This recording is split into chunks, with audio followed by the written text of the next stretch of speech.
Hi, I'm Annalisa. When I was 15, my parents left me at a gas station in Idaho during a family road trip and never came back. They said it was a joke, but they never turned around. What kind of mother tells people her daughter is at a leadership camp while she's busy removing her from legal records? What kind of family photoshops you into their memories just to convince the world they're whole? They didn't just abandon me, they rewrote me. And if you think that's the worst part, you haven't heard what came next. You ever been left behind on purpose? Not like someone forgetting you at the grocery store and racing back 5 minutes later. I mean, really left. On the side of the road. No explanations, no turning back. That was me, age 15, at a gas station off the highway in Idaho. It was early morning in Seattle when I finally told this story out loud. My therapist stared at me like I had just confessed to a crime. "And then what did they say?" she asked. I took a breath. They said it was a joke. But that wasn't how it felt. Not then. Not now. The memory started on that road trip, the last-minute family adventure, my mom called it. From Bakersfield to Yellowstone, a plan my father barely agreed to, and my brother Duran only tolerated because it got him out of summer classes. The SUV was cramped, overpacked, and filled with tension you could slice with a fingernail. My mom's passive-aggressive jokes kept coming, the kind only she laughed at. "Maybe next trip, we leave you home so we can hear the radio," she said over my music. No one defended me. Duran just smirked, legs spread wide across the middle seat. My dad kept driving, hands at 10 and 2, tuned out like always. The neglect wasn't loud. It never is. It's in the cold sandwiches handed to you last. The silence when you share a thought and no one responds. It's the, "Oh, you're still here?" that stings more than any slap. I wasn't hit. I was ignored. And ignored people, eventually, become disposable. We were passing through Idaho, the air dry and warm. I remember the gas station outside Twin Falls because of the vending machine that refused to take my dollar bill.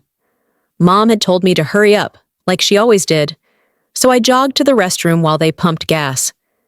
I checked my reflection, messy hair, old hoodie, cracked lips, and took a breath, just needing 1 minute to collect myself.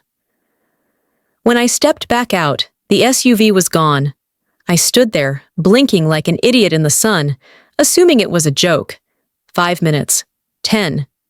Maybe they went around the block? Maybe Joran dared them to prank me?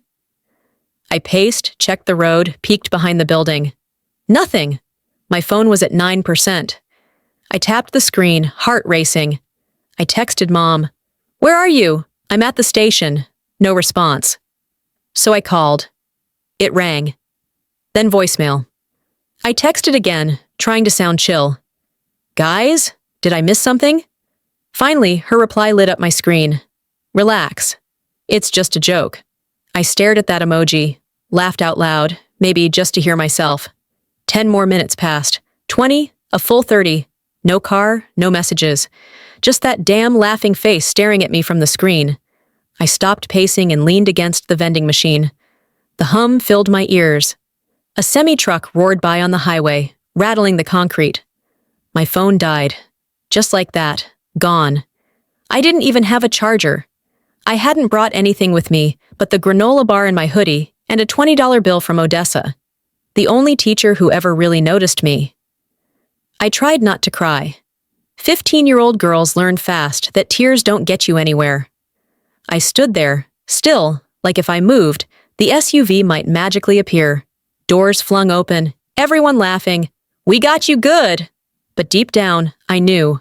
They weren't coming back. 30 minutes became an hour. The gas station clerk gave me side-eye when I lingered too close to the entrance. I moved to the side of the building, sat on the curb. My legs ached. My stomach growled. My pride told me to stand up and act like I had somewhere to be. That's when he approached. Not in a creepy way, more like cautious. A man in his 60s, beard graying at the chin, button-down tucked into worn jeans. He walked slowly, as if trying not to startle me. "Are you okay, sweetheart?" he asked. I opened my mouth. Nothing came out. I wanted to lie. say my family was just around the corner, say I was fine. But instead, my voice cracked. The tears followed. He didn't rush me. He stood there, hands at his sides, letting me fall apart quietly. Then he knelt, set down a small paper bag from the store, and said, "My name's Rayburn. My wife Odessa and I live a few minutes up the road. You don't have to tell me anything right now, but we've seen this before." I blinked at him. "This? Kids left behind," he said. "Sometimes by mistake, sometimes not." I swallowed hard, wiped my face with my sleeve. It wasn't a mistake. He nodded slowly. "Thought so." Rayburn didn't make promises. He didn't try to fix it. He offered me a ride, a sandwich, and space to breathe. I looked at the long road ahead, the vending machine still humming behind me, and then at the man who didn't flinch at my silence. That's how I ended up in a stranger's truck, heading toward a house that smelled like cinnamon and books. Rayburn's truck smelled faintly of old leather and motor oil.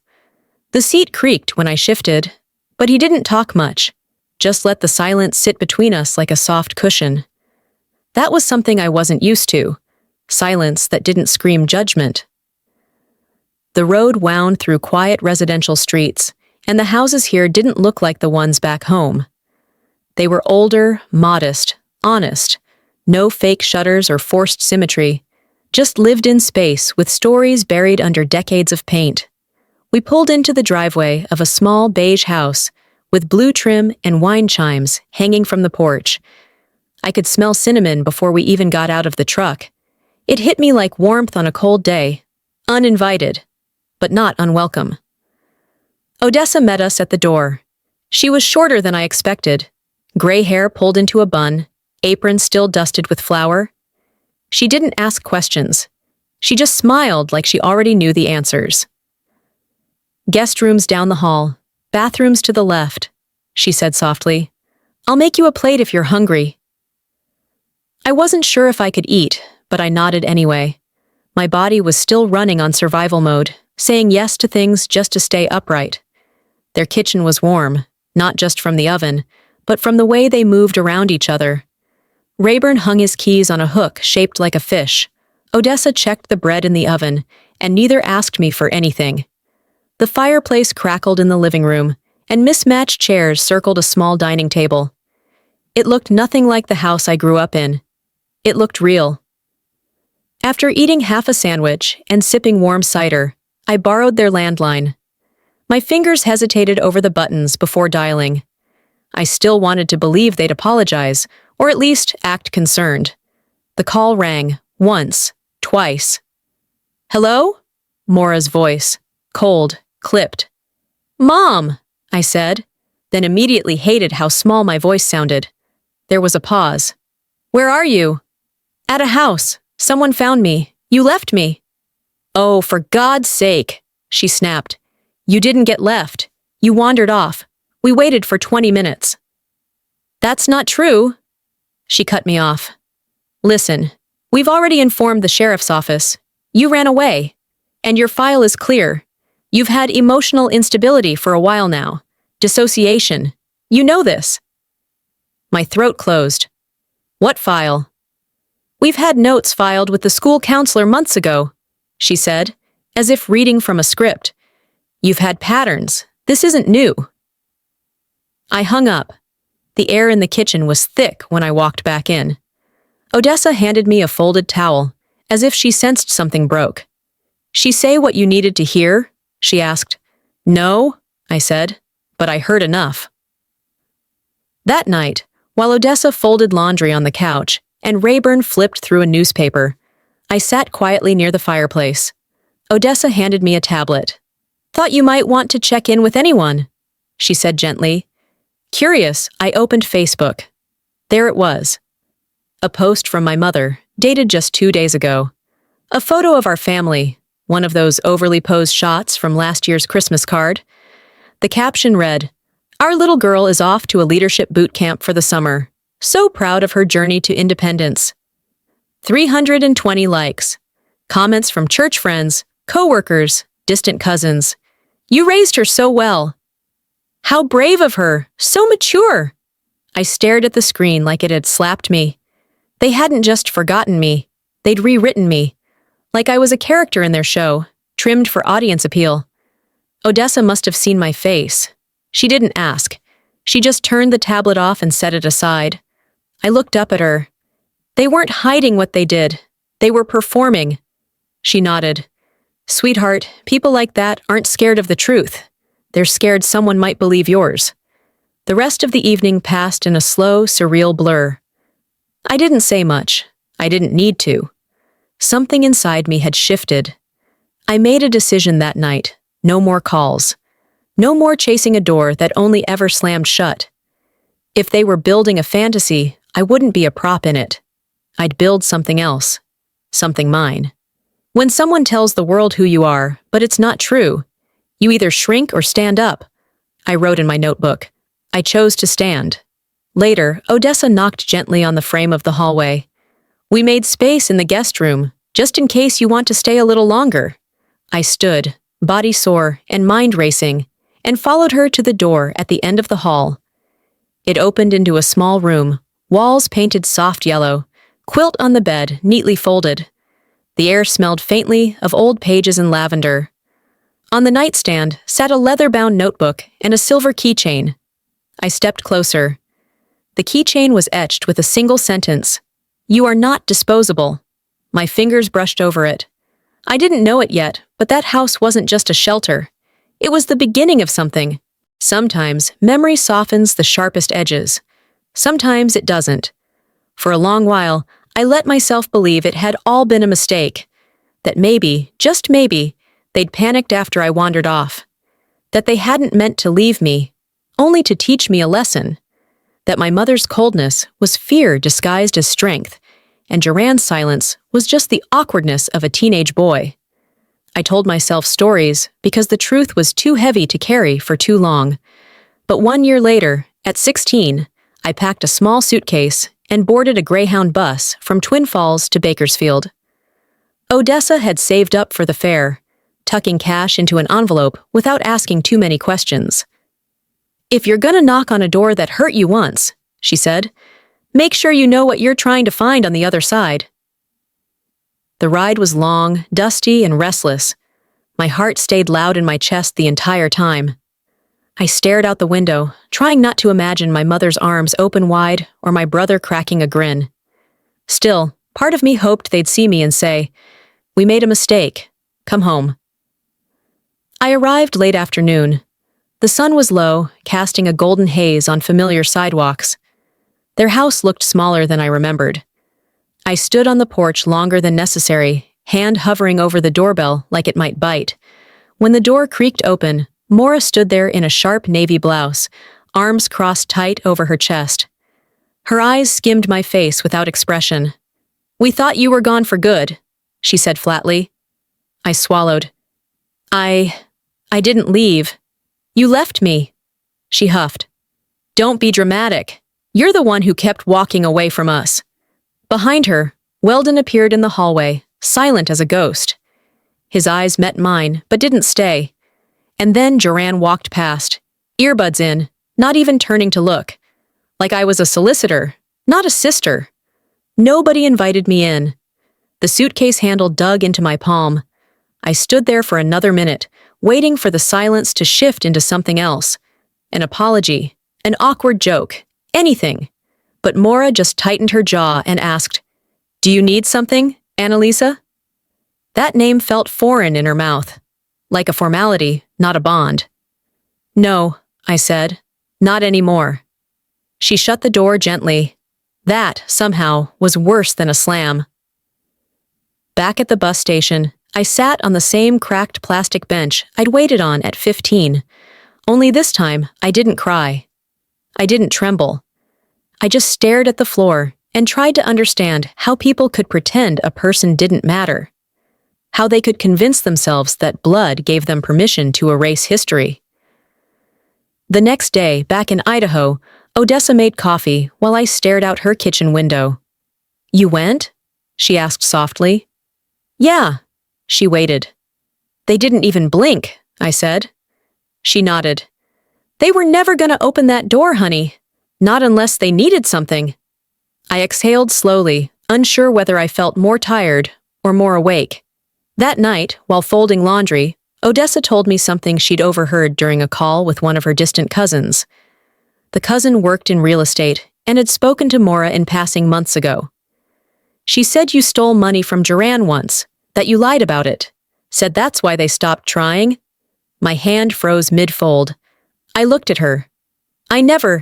You don't have to convince me, she said. I already knew it wasn't true. But the damage was done. It explained the way people looked at me back home. The sudden cold shoulders, the polite dismissals. Maura hadn't just removed me from the family. She'd laid the groundwork to make sure no one questioned it. They didn't cut ties. They rewrote the whole damn story. In my notebook, I wrote, "They created a version of me that was easier to abandon." That sentence stayed with me. It felt truer than anything I'd written before. I didn't want to go back again, not even for closure, not to prove anything. I realized then, what I needed wasn't forgiveness. It was freedom. And I wasn't going to ask for it. I'd build my own version of family, my own name, my own worth. Something so far outside their reach, they wouldn't recognize it if they saw it. I walked back to the bus stop, suitcase in hand, and for the first time, I didn't cry. But I started writing.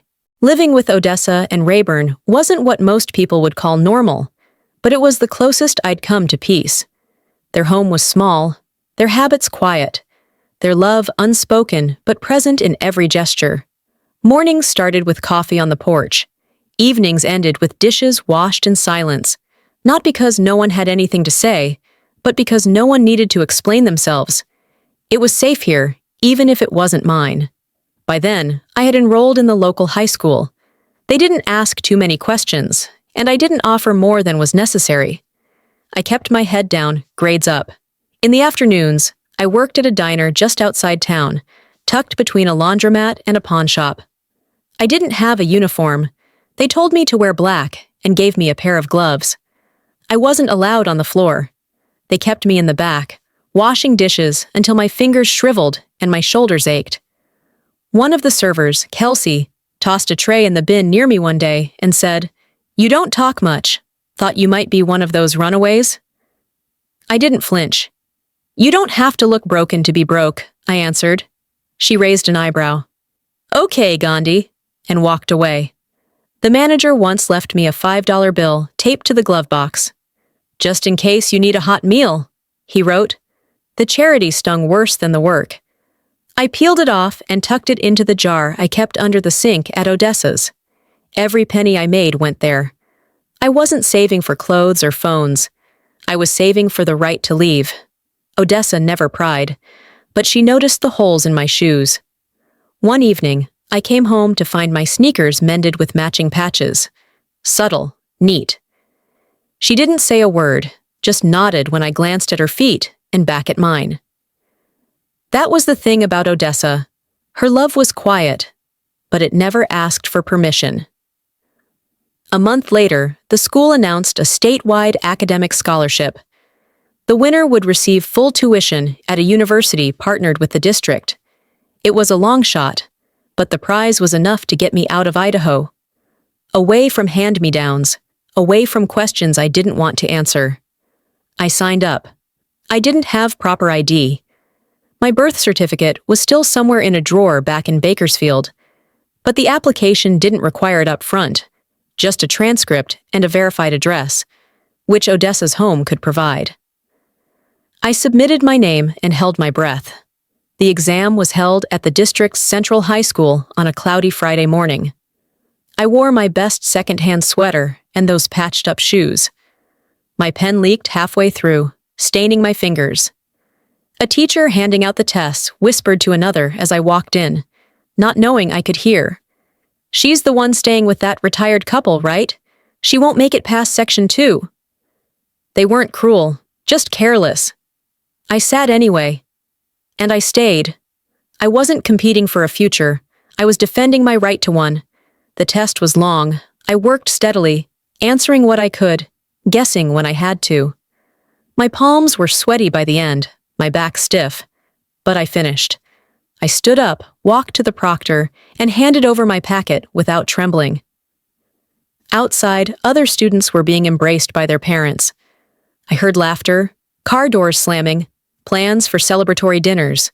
No one waited for me. I walked the 1.5 miles to the diner and clocked in early. The manager didn't say anything about the ink on my hands. I scrubbed dishes through the dinner rush, the ache in my wrists drowned out by the sound of orders being yelled and plates being stacked. Success doesn't wait for your shoes to fit. Sometimes you just run anyway. That night, I went home to the cinnamon house and poured my tips into the jar. Odessa was already asleep, a note left on the kitchen table next to a sealed envelope. Someone from the district called. It said in her familiar slanted handwriting, "You might want to read this." I held the envelope. It was heavy, thick-stalked, the kind you only use when the answer isn't no. The morning light filtered through the lace curtains in the kitchen, casting slow-moving shadows across the floor. I sat at the small round table in my sweatshirt and socks, hands wrapped around a mug that had lost its handle. The smell of cinnamon still clung to everything, dish towels, furniture, even Rayburn's flannel jackets. It was quiet. Not the kind of quiet that swallows you whole, but the kind that lets your heartbeat settle. No diner shift waiting, no test to cram for, no phone calls hanging like threats in the air. I stared at the steam rising from my tea and thought, some days, silence is the only applause you get for surviving. Rayburn had already gone to his shed to fix something that probably didn't need fixing. Odessa hummed faintly from the living room, folding towels in slow rhythm. I sat still, trying to let my body believe I was safe. It hadn't always felt this way. In the beginning, Odessa's kitchen was where I hid. Not from danger, but from the rawness of what I couldn't name yet. I'd sit at this very table in the early days, my eyes red but dry, food untouched in front of me. Odessa never pushed. She just moved around me, steady and sure, setting down plates like setting down pieces of permission. One morning, I remember staring blankly at the counter. I hadn't eaten the night before. The world still felt like a bruise. Rayburn came in, said nothing, and slid a plate of pancakes in front of me. No comment, no pep talk, just food and the unspoken promise, you're still here, you're still worthy. It wasn't what they said. It was what they never made me prove. That memory warmed me more than the tea did. I got up, rinsed the mug, and was about to head out for a walk when Odessa called from the hallway. "Annalisa? Something came for you." She held a small sealed envelope, the kind with the old-fashioned flap, the kind people used when what they wrote actually mattered. "It was in a box of your things," she said. "Your grandmother must have sent it. Before everything." I took it slowly, my hands already trembling before I touched the paper. I hadn't seen Hannelore since my 12th birthday. She'd sent me a book about astronomy that year, one my mother made a comment about never bothering to open. Back in my room, I sat on the bed and stared at the envelope for a long time before opening it. The ink was slightly smudged, but the writing was unmistakably hers. Tall loops, tight margins, deliberate pressure. My dearest Annalisa, if you're reading this, then you already know more than I ever dared say aloud. Your mother, she was always hungry for control. She didn't get it from me. I see more of myself in you than I ever could in her. You ask for nothing, and yet you give so much silence in return for cruelty. That's not weakness, it's restraint. But promise me something. Don't let their version of you become your truth. If they forgot how to hold on, don't believe that means you were ever meant to be let go. You are not the lost one. You're the only one who was ever truly found. Love without expectation, Hannelore. I pressed the letter to my chest and let the tears come. Not the jagged kind, the kind that melt. She hadn't asked for forgiveness. She hadn't made excuses. She just seen me, and that was more powerful than anything I'd ever begged for from the rest of them. I placed the letter in the back of my journal and wrote beneath it, I didn't come from nothing. I came from someone who saw me once. That changed things. Not overnight, not dramatically, but like a cracked window letting in air you forgot you needed. I wasn't just reacting anymore. I was shaping. By the time the sun began its slow descent, I was helping Odessa prep dinner. We chopped vegetables side by side, the rhythmic clink of knife to board settling something in me. She didn't ask about the letter. She didn't need to. Her presence filled the blanks. After we ate, pasta, soft rolls, no fanfare, I was rinsing the plates when she walked back in, holding a larger envelope. "This came while you were out back earlier," she said, handing it over. It was thick. Not flimsy like the ones that say no. The kind printed on paper that means something. My name was typed cleanly across the front, the address correct down to the apartment number. Odessa raised an eyebrow. "Looks like someone noticed you after all." I almost didn't open it. The envelope had been sitting on the counter for 3 hours, untouched, like it might explode if I breathed on it wrong. It wasn't the kind of mail that came with coupons or donation requests. The paper was thick, expensive. My full name was typed perfectly across the front. First, middle, last. That was the giveaway. Only one person ever insisted on including my middle name in full. Mora. It had arrived that morning, slipped through the mail slot like it belonged in my life again. I knew better. It wasn't a letter, it was a test. I made myself finish folding the laundry. Odessa had gone to the farmer's market. Rayburn was tinkering with a broken toaster, and I had no distractions left. I sat down at the small kitchen table, the one that had become my version of sacred ground, and opened it. Inside, a formal invitation, cream cardstock, embossed borders, gold lettering like it had been picked from a wedding catalog. "We cordially invite you to a private family dinner, a new beginning." Underneath, typed neatly, date, time, location, a house I didn't recognize, a printed itinerary, a return envelope with an RSVP card, and then, beneath all the polished performance, a handwritten note. The handwriting was shakier than I remembered. "Weldon. Annalisa, I know we haven't earned this. I just want to sit down, talk. No speeches, no excuses. Just a table. We owe you more than silence. Love, Dad." I read it 3 times. The first time with a clenched jaw, the second time with dry eyes, the third time with that hollow space in my chest filling up again. They used to forget I existed. Now they're mailing me RSVP cards. I tucked everything back inside the envelope and slid it under the bills pile. Didn't throw it away. Didn't frame it either. Just let it sit there like a dare I wasn't ready to answer. That evening, after I finished work and took a long shower, I checked my phone. A new message sat in my inbox. No preview line, just the name that made my stomach clench. Joran. "Heard about the invite. If you plan to come, don't expect applause. No one's impressed with the self-made orphan act." I stared at the words for a long time. He didn't ask how I was. Didn't say, "We miss you."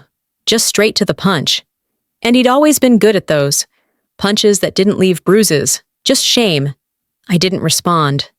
But I saved the message. Not out of sentiment, but proof. Later, I pulled out my journal, the one with Hannelor's letter taped to the inside cover.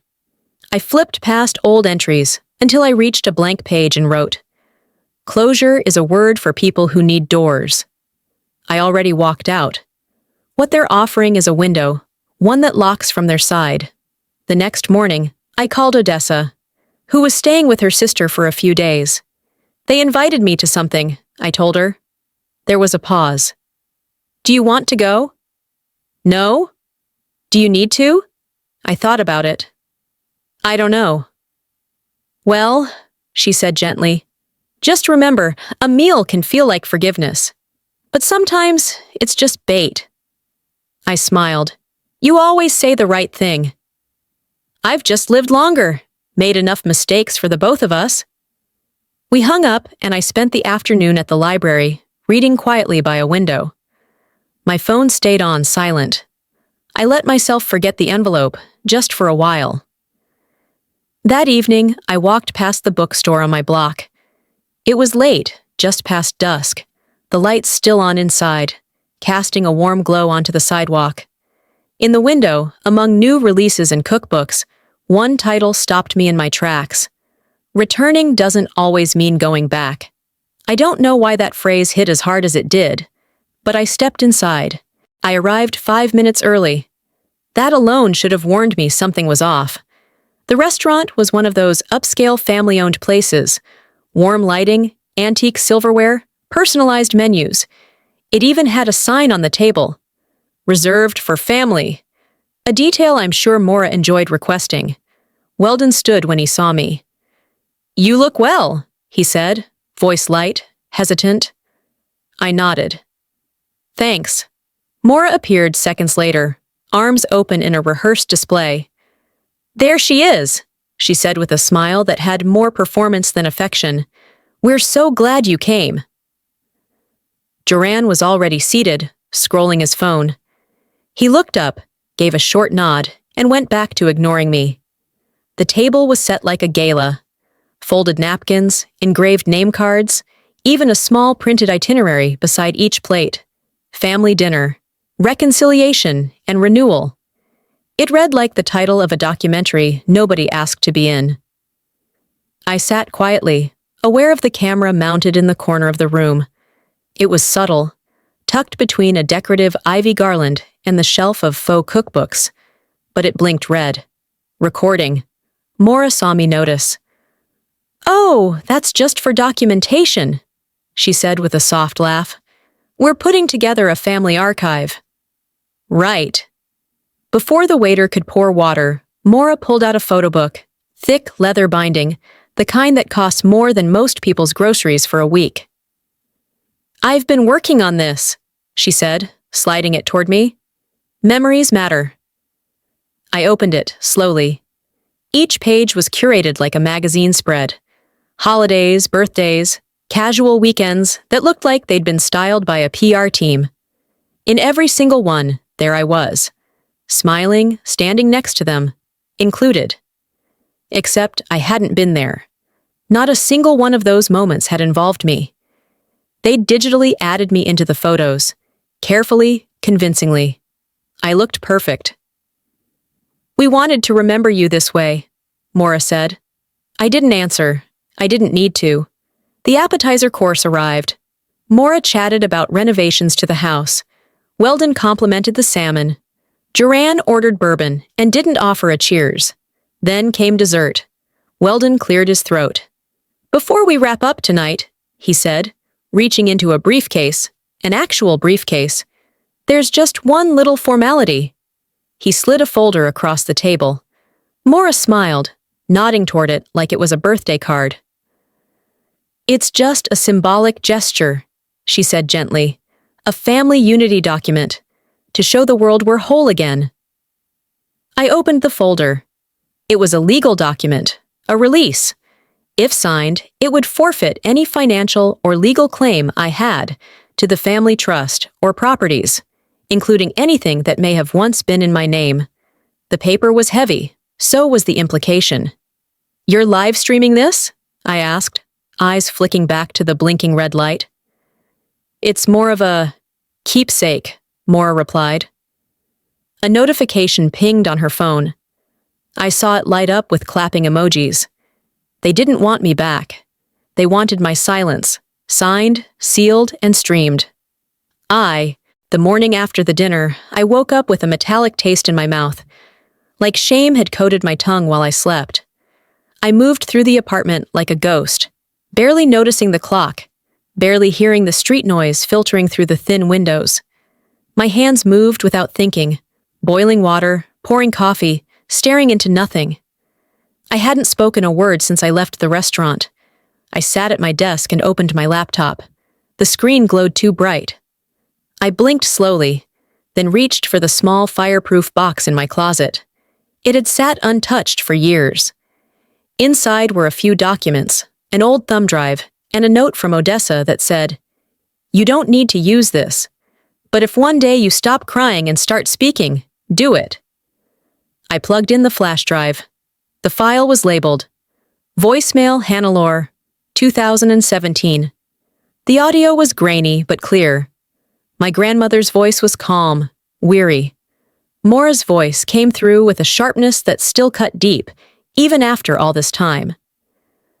"I wish Annalise would just disappear," she said, not hesitating.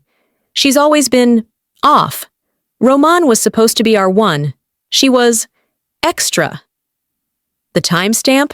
August 2017. 1 year before they left me at the gas station. I didn't cry. Not this time. I didn't scream or punch walls. I sat still and listened again. And then, again. The third time, I clicked upload. I posted it to a private blog for adult children who had gone no contact with their families. I included no names, no locations, just the raw recording and a caption.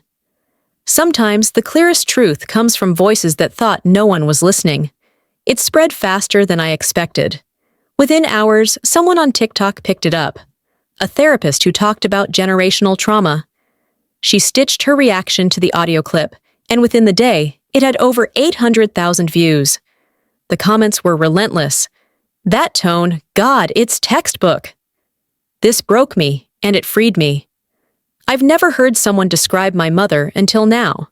It was validation in a way I never knew I craved. Strangers, some with their own wounds, others just witnessing, stood beside me in digital solidarity. Then came the fallout. Maura left me a voicemail at 2:14 a.m. Her voice wasn't angry, it was incensed. "You've humiliated us. That was private.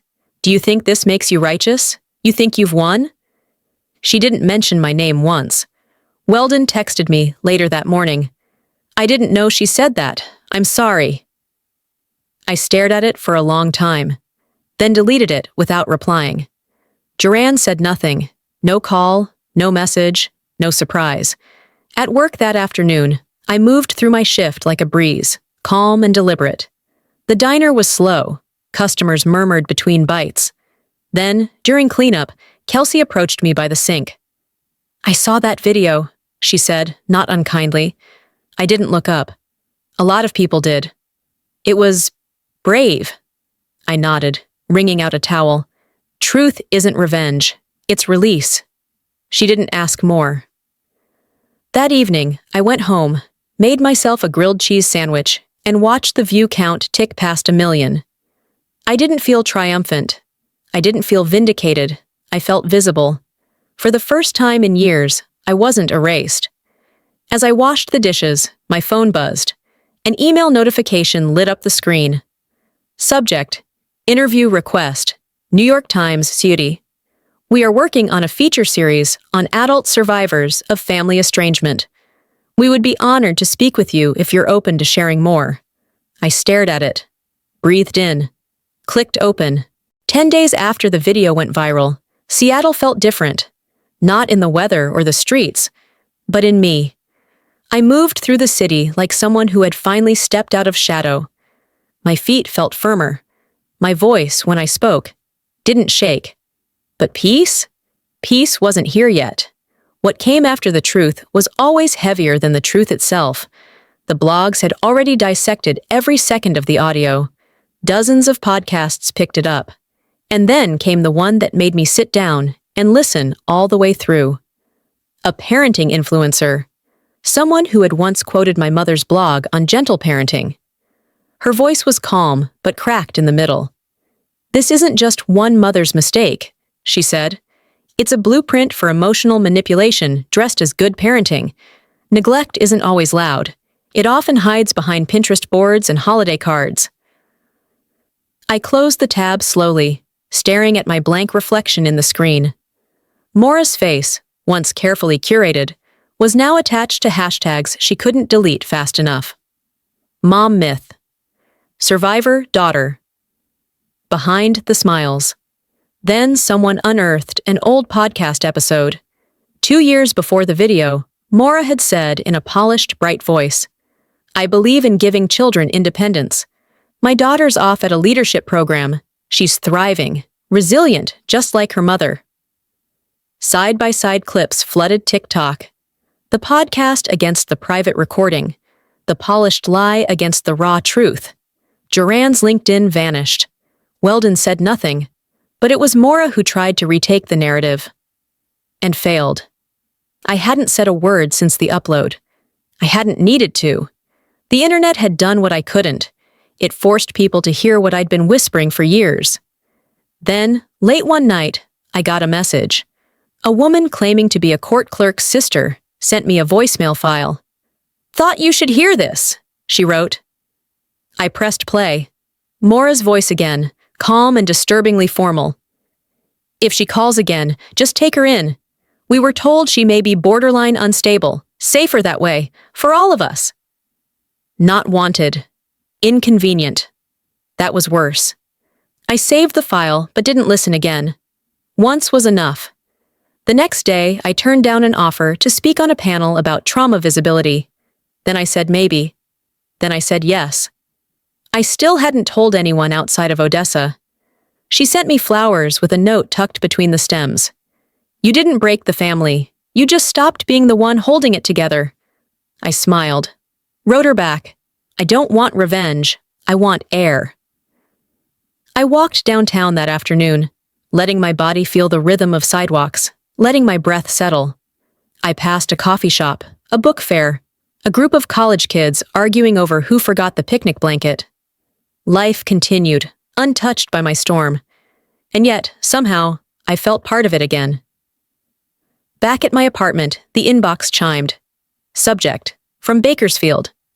Body: "I knew your mother. She did to me what she did to you. I have something you need to see." I read it 3 times. No name, no signature, just the eerie clarity that truth always travels with. A week had passed since the voicemail, since Maura's voice, so crisp and methodical, instructed an officer to just take her in. It echoed in my head like the crack of a judge's gavel, not surprising, but final. I hadn't responded. What was there to say? That same week, I got another message, one that didn't come with venom, but clarity. A woman from Bakersfield asked to meet. We agreed on a neutral spot, the public library on Pike Street, late afternoon, 2 cups of tea between us.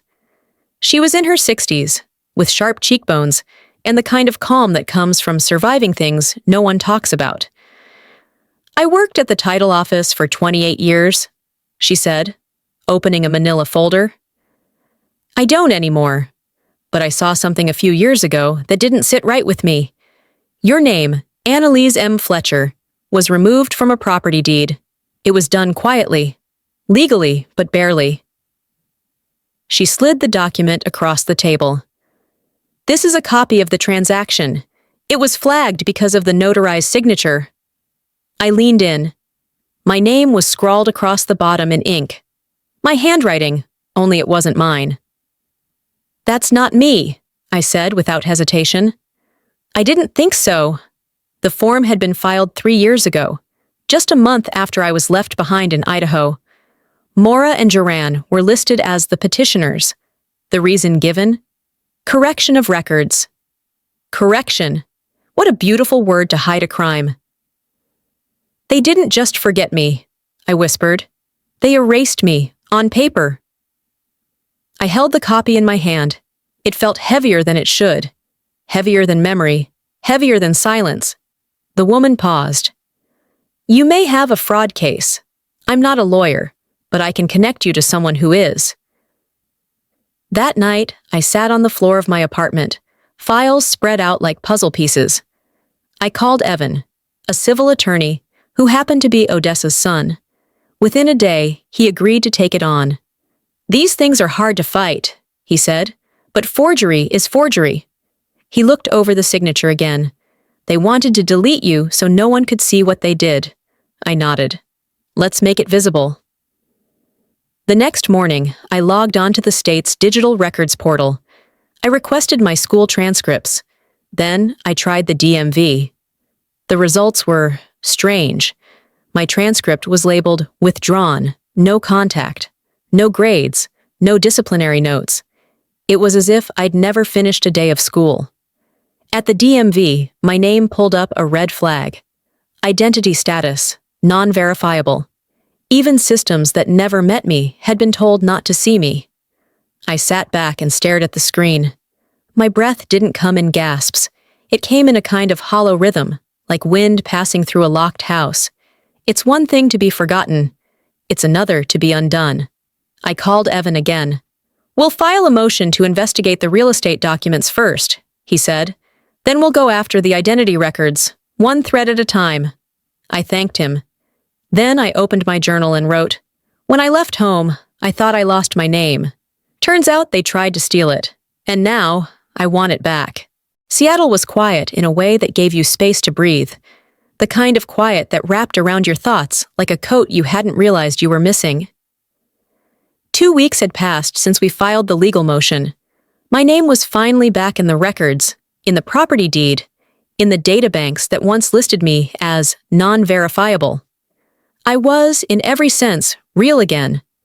I didn't celebrate. I took a walk instead. Odessa met me at the park near her sister's house. It was cool, mid-morning, the kind of sky that hovered between blue and gray, never making up its mind. We walked in silence for a few minutes, her arm hooked gently through mine. Then she said, You know, my brother stopped speaking to me 25 years ago. I stopped asking why 10 years later. I looked at her, surprised. She rarely talked about her own past. Sometimes, she continued, the only way to save yourself is to stop asking why they let go. It was never about your worth, just their grip. I nodded. I didn't need more than that. Later that day, I returned home to find a letter in my mailbox. Handwritten, no return address. The envelope was thin, careful, familiar. Weldon. The letter wasn't long. His writing was more hesitant than I remembered. Letters leaning into each other like they were unsure how to stand alone. Annalisa, I don't expect a response. I just need you to know I knew she was wrong. About you. About what she did. I was just too afraid to lose the rest of them. And I lost you anyway. That's on me. No one else. There were no excuses, no but or if. Just a soft confession laid bare in black ink. I folded the letter, walked outside, and burned it in the old metal bowl I used for backyard campfires. Not in anger, not as revenge, as closure. Forgiveness isn't reconciliation. Sometimes it's just a clean ending. That night, I opened my journal to the last blank page. I hadn't written in it for weeks. I stared at the worn cover, ran my fingers along the edge. Then I wrote, They taught me what it means to disappear. I taught myself how to reappear without them. The next morning, I called Evan. You'll handle the rest of the hearings, I said. I'm done showing up for their mess. He understood. I turned my attention to something that mattered. Volunteering.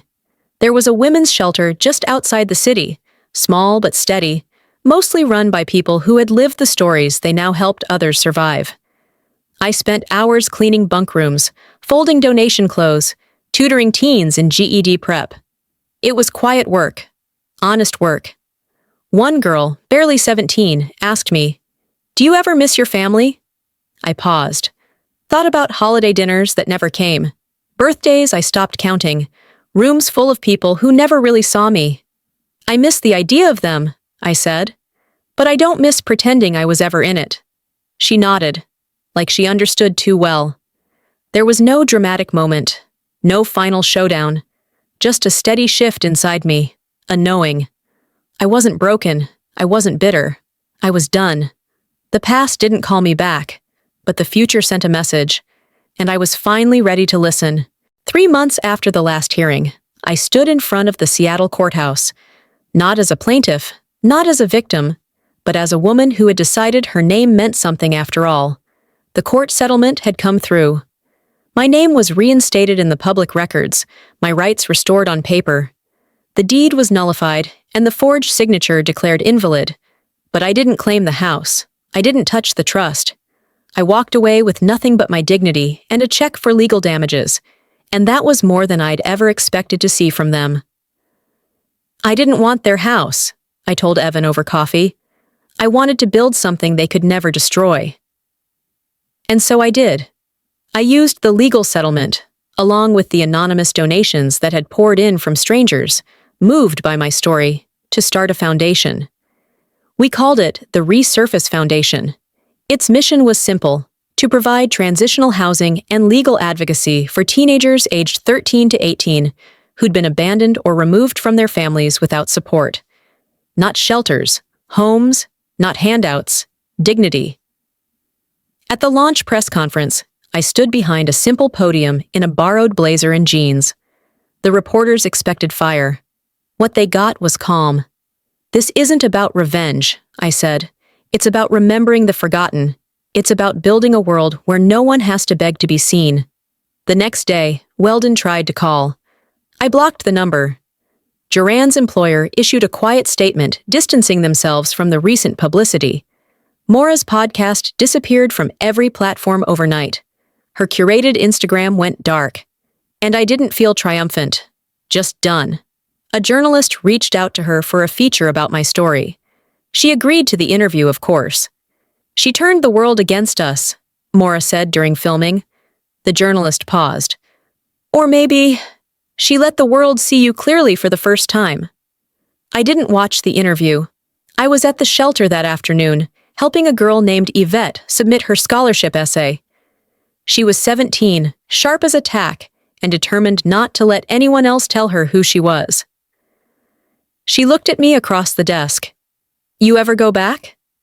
I smiled faintly. "No, I stopped returning to things that made me feel small." I walked the halls of the Foundation's first building the next morning. It had just been finished. White walls, soft lighting, every door the same. But outside, engraved in polished metal above the entryway, was my name. Something they once tried to erase was now impossible to ignore. I passed by one of the shared lounges. A little girl sat on the floor near the window, drawing in silence. I knelt down beside her.